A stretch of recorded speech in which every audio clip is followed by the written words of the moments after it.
man. Huh? Yes, you do. Oh, I fought this guy, Jeff Thompson from Detroit. He dropped me in the first round. I got up in the third round and knocked him out. But I was dropping 5 times and I knocked him out. But I received a pinched nerve and I had to leave from the tournament. I couldn't move. I remember that day. Yeah, I couldn't move anymore. Damn, we've been through a lot, huh, Dave? Mike. Yes, sir. I gotta be honest with you. All right. I don't like you. That's okay. I love you. I love you too. So does God. I'm so happy you're here, though. I mean, you get to meet players and you get to do stuff, but, you know, I just felt like you're just such an interesting talent with all the things you've been through. We were talking about it at my team. I said, you know, we have to get Mike Tyson up here one day. So it's been about 2 years since we've been trying. Okay. And we're just so grateful you're up here. Thank you. So we're gonna have a little fun. So I went to this conference in West Palm Beach, and it was called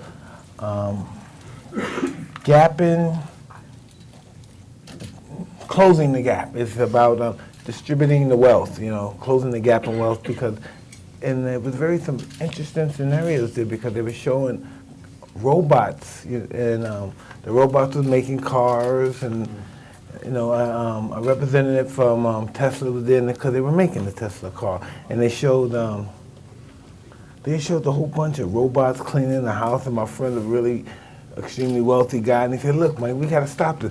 No more maids. Remember all my maids that had to fight? Look, I got a robot. Hey, just clean the damn house and shut up, okay? Look, Mike, no lawsuits, nothing, Mike." So, and I said, "Whoa."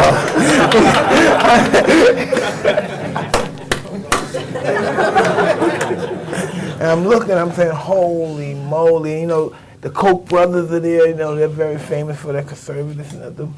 And I'm saying, whoa. And everybody had good ideas. And I'm saying to myself, there's machines that could take some tests, put your hand there or something, your fingerprint, and the machine will tell you you have no quality use for the company or the nation. It's almost like one of those socialist communist countries, right? And so what do you do now when they say you have no worth value? And where do these people go? So they're going to kill the economy, because if we can't buy anything, we can't consume anything. How does the country live? And it was pretty interesting. And I said, "Whoa." That sounds like you should run for president. No, not at all. No way, Jose. But it was so interesting. I was talking to I was talking to between no Muslims coming in. I mean, we got robots. I mean, nobody left. No, but that was just really a little scary. It is a little scary. It was scary. You know, 2 Brooklyn guys, I got to ask you, what was it like growing up in Brooklyn? Not good. Not good. A lot of crime, a lot of bullies, a lot of bad stuff. And that's the first time I realized you have to fight back. You don't always have to win. Sometimes you know you're going to lose, but you still have to fight back. Even though you don't want to fight, you still have to fight. Street credibility. No, survival of the fittest. These young kids know, right? That's why you do this. Bed-Stuy, you know you gotta do that. Yeah, that's why they do this. Because the guys that, listen, this is where it gets interesting. Because the guys that bullied me before used to rip me off and take my sneakers and stuff. After they saw me win the Nationals, you know, in Colorado, they started carrying my mother's bag. Said, "Yo, shorty, you ever need anything?" That guy said something disrespectful to your shorty. Yo, I'm Merkel. I'm like, whoa, these guys, though, I used to hide from and stuff and wait till they leave, and I never go to school because they went to the same school. They would bully me. They became my protectors and stuff. So that was pretty interesting. Yeah. When did you finally realize that, you know, maybe this fight thing could be prosperous? When I was 15. I was winning fights. I won a couple of national championships, and I knocked everybody out. And I had a lot of smoker fights. The smoker fights are really interesting now because they're really not politically correct. They're fights where people like right here, it's just a room. We have a room. Let's make some money. Let's make some fights. So they have, you know, it's not sanctioned. There's no hospital or ambulance outside. So if you die, you know, the bill is on you, and everybody disappears, you know. But that's where I'm at Dave. That's where we got a lot of our experience from. But you know what people misunderstand is they watch you for, you know, in some cases 30 seconds in some of your fights. But what is the effort required to really get to another level of what you, really where you accomplished, to go get in a ring and fight a heavyweight fight? Was there a tremendous effort from those streets and those crazy fights to getting in a ring? All and that fighting? stuff comes together because it's totally different. The discipline that's required for professional fighting is just inconceivable sometimes. It's just dealing with your fears. Because in fighting, everyone knows, if you're familiar, right, David? Once you're in there, once you're fighting, for the first 30 seconds, everybody know what you're made of. You can't bluff them, you can't hide them. People that know fight, we know what you're made of. So it's very vulnerable. It's very revealing, and that's the course of the discipline to just forget all that and to be blank in that paper and just perform. I gotta ask you, the tattoo. Yeah, I love this tattoo. Regret it? Never, no. It's not removable. No. Over 1 million people got it now. So yeah, I did a good thing. This is good. You started a trend. Yeah, really weird people. Because sometimes you have to remember, you have to know sometimes you can't feel the tattoo, so sometimes you see one of these guys with the whole thing, and you look like, whoa, it's kind of creepy. And he's talking to me like he's comfortable, and I thought, whoa, I got one too. But that's real. That's what happens sometimes. I'm judgmental. I'm being judgmental with the tattoo. Jimmy Jacobs. Yes. Tell me about him. How influential was he in your life? This is interesting. So I met him through Cuss. Cuss and him had a great relationship, and he was a great handball player. He was a 5-time world champion, and he also collected fight films. And him and Cuss was great friends, and he was managing Wilfredo Benitez at the time, who was a magnificent fighter, who was just, he was 17 years old when he was world champion. He was still in high school. The best fighter in the world, and he beat a great fighter, and he was just the cat's meow back then, and that inspired me too. And I just wanted to be like these guys. Once you see these guys fight, in 1981, 1980, once you see these guys fight, you never forget them. This was really, back then it was magic. It was really magic. Was there another sport? No, I never played any football sport in my life. Never. Handball? Never. I wanted to be heavyweight champ. That's all I wanted to do. Yeah. Wow. I gotta ask, regrets. Excuse me? Regrets. Any? When you go back, you put your head at night. I mean, you've been through so many things. Yeah, I want to have regrets, and I want to have some bitterness. I want to be resentful. But by being that way, I would have never been able to be in this situation I'm in now. Because you have to know I must have went through a period of that, and where it just took me in a really dark direction. So really, when I threw everything to the side and I came with a positive perspective on just my life and just the life we live in, and I realized this world is just a school in itself, and I knew things would get better. I mean, I come from a great school. I had a magnificent teacher, just second to none, really, non-parallel, the best, man, and I knew. Why? Why was he the best teacher for you? Because he's the only person that could reach me deep in my soul and allow me to perform. And it's just good stuff. You trusted him? Yeah. And that's what kids need now, like these young guys. You need a mentor. Even listen, if you had a bad mentor, like you see these guys that looked up to these gangsters, and they're good students, they become good gangsters, right? That's the same thing. No, but it's really true. They watch him, they study him, they watch his mistakes. When he died, they went to prison, but this is what they're going to do. They set their mind, this is what they're going to do. And that's how I was with boxing. I was still like the criminal mentality. I still would want to stay. I still came back home at my mother's funeral, robbed houses before the funeral so I could buy nice flowers, and I had to buy a suit, so I had to rob houses. And the fact was that I knew that this was going to be my ticket out. I just knew it. I felt it in my bones. Everybody said I couldn't do it. I was too small. I was too young. But I just felt it. When you feel it, and I believed my trainer. It really was unfair. Me fighting these guys, and I had him as a trainer. It was really unfair for those guys. First time you knocked somebody out, what was going through your head? I mean, did you I could do this in the ring? In the ring. Yeah, that was good. That was good.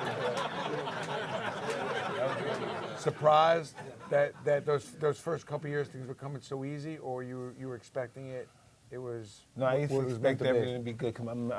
Cause my mentor told me I was the best fighter in the world, and I believed him. My mother thought I was totally insane when I told her that. Yeah. What's surprising with you is how much of a student you are of the game. I mean, do you feel like boxers today aren't as studious about what's happened in the past? You were, I mean, there's not a fight that you don't know about, and you watch so much film. Is that from Cuss and Yes, from Jacobs? yeah, no, 100%. That inspired me. That's what I wanted to do. So if you don't mind, I'm gonna stand up. And I was explaining, I was a young kid, 13, 14, and I would watch the fights. I would watch them all night for like 8 hours, whatever. And I would watch them, and I would also watch them, this is 1904, 1905 to the present. I would watch them in press conferences, I would watch them training, and I would watch them and I would emulate their moves, I would emulate their attitude, I would emulate the way they dressed. They were always elegantly dressed, the clothes at the time. I guess everything. I saw they cut their hair, I put parts, put waves in my hair, put gold teeth in my mouth. This is just who I am. I'm those guys. So you really, you're a student. Oh, I don't know. Yeah, I'm a student on old fighters, on the art of fighting. I just love fighting. I love two-bug fighting. I like fighting. The Holyfield fight. Yeah. Take me through what happened there, because it's right beginning we were starting Steiner Sports. You know, we had been really following your career closely, and obviously a lot of things started melting down there in that situation there. I mean, was that just kind of a place where you just went and you kind of hit a wall, or would you, if you had a chance to do it over again, would you do it over again? No, yeah, I probably would do the same thing, because he was really kicking my ass. Because he was really kicking my ass and bumping my head and stuff. And I think I would do it again. Yeah, I would. I'm sorry, guys. But I am kind of redeeming myself. The HBO show, which, by the way, is a must watch. I mean, I thought it was just so over what I expected. Where'd you get that kind of training to do that show? And you were so good and it was so honest. Who helped you with that, and where'd that come from? I don't know, Mom. I was trying to find something to do because I was tired going all over across the world to have a job. So I watched Chaz Palminteri do A Bronx Tale on stage, but it was in Vegas. So I went with my wife, and my wife said, "Oh yeah, I love that movie. That movie was great." Because if anyone saw the movie, you know, the love interest was a black girl, and I guess that gave big kudos to black chicks. And I don't know how that was, but I just know I get a response. You know, right? You know, your sister and your mom, you get a response when you hear that movie and stuff. Right? So, okay, so. Right, come on, man. You know that's right. Come on, man. Don't make it look like I'm trying to be funny. It was a deep movie. That was yeah. So, right, so you understand what I'm saying, right? So listen. So we watched the movie, and I'm watching Chaz Palminteri, and man, listen. Please forgive me, man. It was so quiet. You could hear a mouse piss on cotton, man. It was just because it was captivating. I'm watching. I'm like, whoa. And I told my wife, I said, I want to be able to make people feel the way he just made me feel. Where if somebody wanted to, they could have went in my pocket and I wouldn't even have known it. He could have robbed everybody in the place and they wouldn't even have known because we were so mesmerized. And it just knocked me out. I wanted to be able to do that. I said, baby, I think I can do that. Because when I'm in Europe or Asia, you know, I'm on the stage pretty much like this. But either I'm sitting down with somebody else, I'm on stage and I'm answering questions. I said, well, but in America, I do with someone like Mr. Palminteri, like from a thespian perspective. You know, I won't answer questions. And so we went over some stuff, and my wife wrote a bunch of stuff down. And first the show was like 2.5 hours, right? And then we cut it down. But they loved it, but it was just too long. Okay, we had a band, we have a classic piano player, we got a songster, whoa, and it was just too many people, right? And so Spike Lee saw it, and he wanted to be a part of it, so I was in Poland, he was in Brazil, he called me, he wants to do it, taking on Broadway. We went on Broadway, sold out for like 2 weeks, and it took on a life of itself. We went all around the world performing it. I want to do a new show, but people want to still hear the show, and I want to do some new material, and everybody loves the show, but I really don't love the show as much as the people love it anymore. But it gave me an identity, so I got to put on the front. Man, that's my best piece, and I love it. I want to do some other stuff, and this thing took a lot of air out the room, so I wanted to die down, but it won't die down because people still want a goddamn thing, and I got to go all the way. I got to go all the way across the world, go to China and these places, and I'm tired. I don't know how to spell my name at that time. time. I don't know, and I just want to do stuff at home. So it's working out. It's working out. I forgot what that question was. What's the state of boxing today? I mean, why can't we? Where's the personalities, and what's lacking in the heavyweight division? What's needed? Well, I don't know. Fighters, I don't know. It's different now. It's just different. Fighting's different. It's just, if you're a promoter, you can tell this guy. Well, Oscar De La Hoya started making tough fights, but basically you can say, hey, I'm not gonna let this guy fight my guy unless he's on my team. You know what I mean? It's just almost, I don't know. What do you say? I don't know. It's almost like, I ain't gonna do nothing for her unless she goes to bed with me. It's basically like that, you know what I mean? And if you want something, you gotta go with this guy, you're gonna suffer. Again, no one's gonna ever sleep with you again, and nobody's gonna ever fight for you again. So I'm not sure I see that correlation that way. but I'll give you that. Yeah, but people, you know, human people don't understand, you know. It's tit for tat and all that stuff, and that's just against the law, and that's what they do. They're really breaking the law, and they have a monopoly on it. Your favorite fight, you know, I mean, just the whole situation. When you go back and say, wow, that was just, which one was it? I don't do that. I just don't do that. You don't go back in time? No way. I want to tell you about how I was in China, how they getting ready to announce that I'm going to get an award for acting and stuff. You know, I learned from an old friend, and he said the lowest form of conversation is was. And I don't stay back, it was. We were doing it right here. It's not going to be here long, so we got to do it while we do it right here. And everybody else could talk about back there, because that's what they do. That's why they're doing. That's why they're here in the present, because they're talking about back there. Everything's still from the past, but we can't stay there. I just got to ask you about one was Buster Douglas. Oh man, did he kick my ass really good? That's all right. What? You know. What was going on in your mind? What happened there? Hey, that should not have happened. I was just doing things I shouldn't have did, and I was a young guy. I was 23. I'm not the same person now. When I tell this story, people think, wow, you're a 30-old man. But I'm not. I was 23 then. And I don't know, and this is what happened. We got time. No, I just lost the fight. It was a bad night. I just get too Come on. What happened the night before that? What happened? Nothing happened the night before, but it was like the weeks before the night before. It accumulated. Now, were you somebody that was, you know, no sex, nothing crazy for a week before the fight, night before? Sometimes, you know, when I was younger and stuff. But I never, how long is this interview?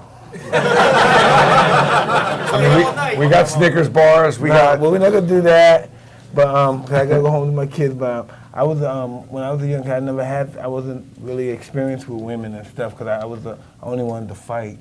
That's all I wanted to do. I was a masturbate guy. They watch boxing film, masturbate. I never went out with girls. Listen, y'all guys understand, right? No, listen. That bug y'all, you understand that, right? You're like, well, I don't know. Nowadays they may think, yeah, we're going to go. No, I didn't do that. I wanted to be champ of the world. I didn't want no girl. I didn't have no girls until I was 19. I didn't want any girl. I wanted to put that belt around my waist. That's all I wanted. You were driven.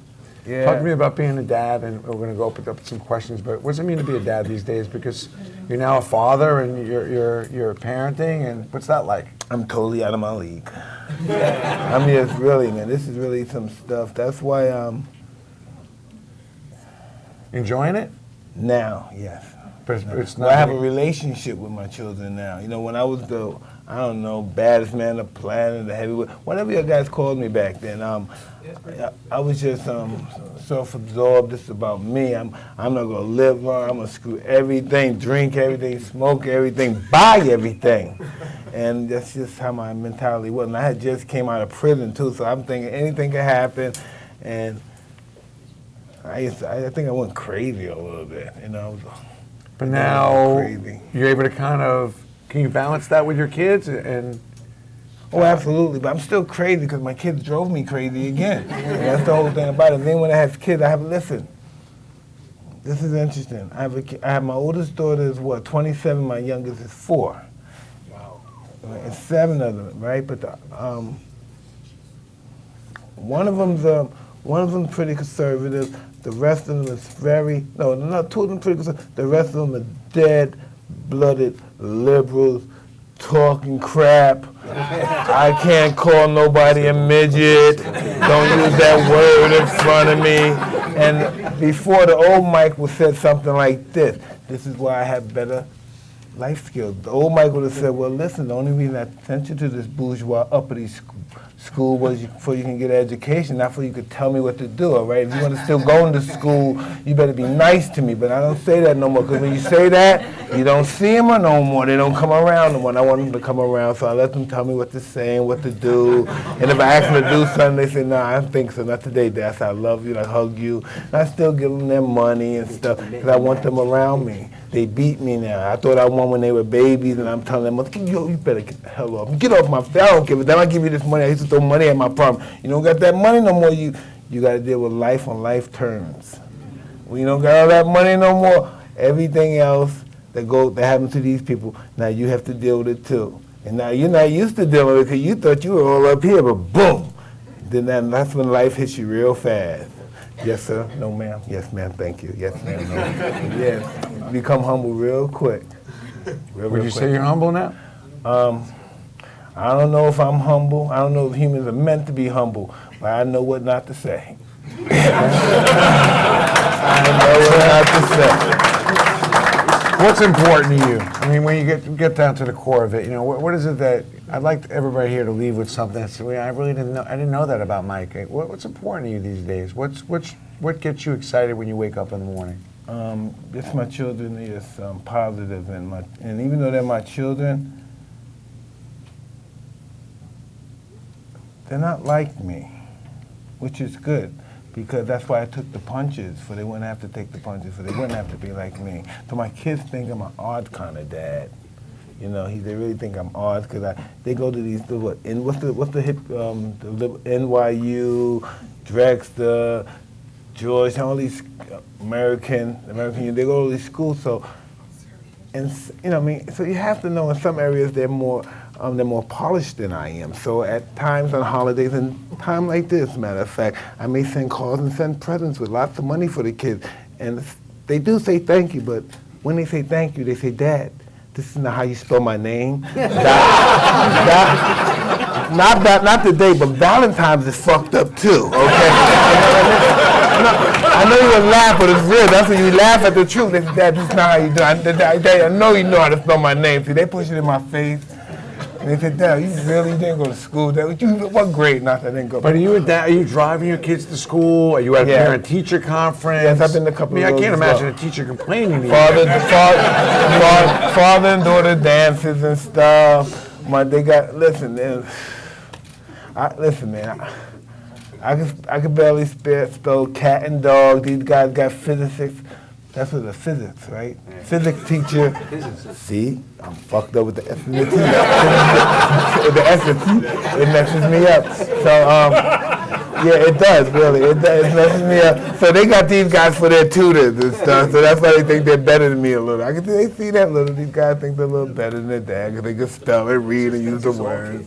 But the thing about you, though, I mean, especially after the HBO special. And I don't beat their ass like I got my ass beat, so they get away with words, fuck off, Dad. But you're a smart guy. I don't care what nationality that fuck off, Dad comes out, right? Whoa, where'd that come from? Fuck off, Dad. One of my daughters called me, now this is my best friend, but she said, all right, not you, the world champion, deadbeat, crackhead dad. You don't blow. My kids don't play around. These liberals don't fight, clean. They fight dirty, man. They fight dirty. Wow. Now, have you worked that out? Oh, yeah. You're a smart guy, We're best friends now. We're best friends. The rent needs to be paid. Boom, I got you. You got a problem, you need to go to the world's soccer tournament, Brazil, boom, you got it. You need this. Oh, don't go on your savings. Forget your savings. Dad'll help you. Dad is dying out here, but he'll help you because I want them to come around for the weekend. Oh, these guys are blackmailing me, man. But I love them, and I'm a sucker for them, so I do that stuff. Yeah, I do this stuff. Yeah. Can I see you back in a ring ever again, training somebody, or maybe finding the next Mike Tyson? I'm doing that with my children. I'm training them to be decent human beings. And this is this world is moving so fast and reshaping so fast. They have to know. They have to get it. They have to move as fast as the world's moving and reshape as fast as the world's shaping. Like I said, it's going to be computers out here going to be. They're going to rival us. And then, of course, just like I know who watches the X-Men and all that stuff. So the X-Men, their diabolical, futuristic rivals are the Sentinels, right? All right, so this is what we're dealing with now, the Sentinels. And, of course, the X-Men gets mad because they're not the only homo superiors around now, because these Sentinels are really bad. And they got that gadget that gets them, and they put the collar around their neck, and then they control them, and they make slaves out of them, right? So that's what's happening with us. It's just art imitating life.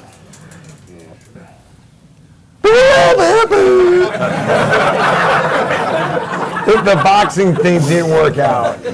It just would there be another profession that would be suitable for you? The boxing thing never happened. No, it's what's going on now. This is this is what I do now. I act. When I was that guy, Mike Tyson, super guy, big mean black guy, I had to play that role.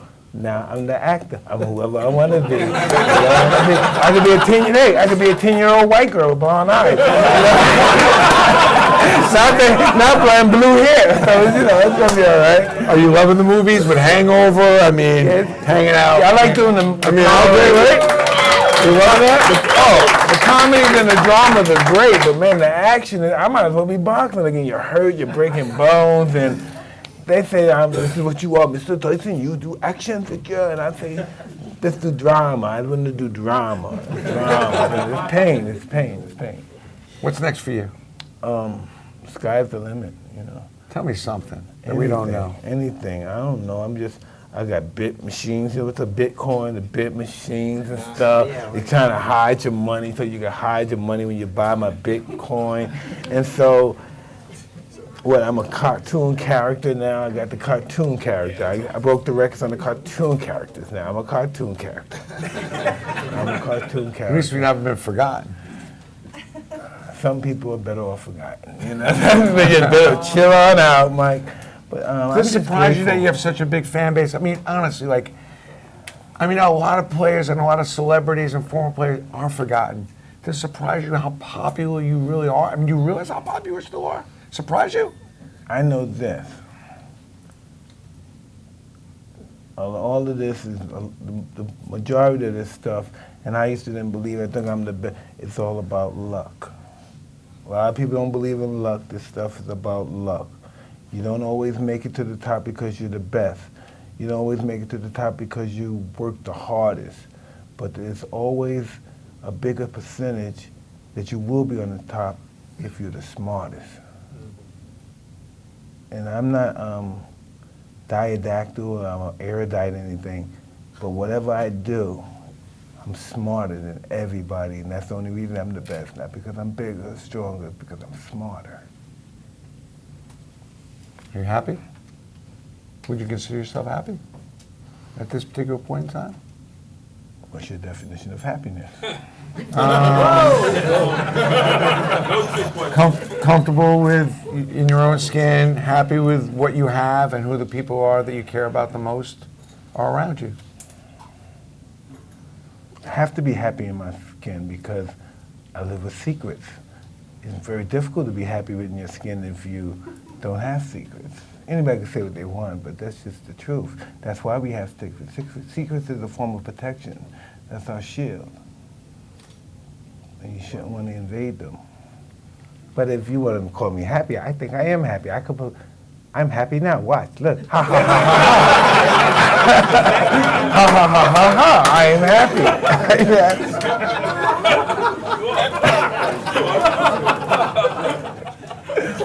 Listen, in our opinion, everyone has to really, in our opinion, because we're all smart enough to know this, that happiness is an instance in our life that happens on quite a few occasions. Before it to be a duration of a long period, it'll be the equivalent of having a a 24-hour orgasm. Can you imagine that? You're going to have a heart attack. It's not meant, happiness is not meant for a 24-hour span. It's just meant for the moment, because if you're constantly happy, then there's no struggle in you. Without struggle, there's no progress. In order for us to become anything in life, we have to endure struggle, because without being conscious of struggle, and there's the slightest shake, you give in. We must struggle. I like that. Final words, anything you want to say that you haven't said? You know, I'm wearing this turtleneck, so you really can't see me perspire. Man, listen, I'm high. I'm sweating up here like I'm at a spelling bee, man. I don't know what, in here. It's like soaking. Oh, God. It holds the water. The shirt holds the water. It's holding the water. The water's being held. Well, you remember the first thing I said to you when you first came up here, right? Yeah. What was that? I love you. Thanks tonight. Thank you. Mike Tyson.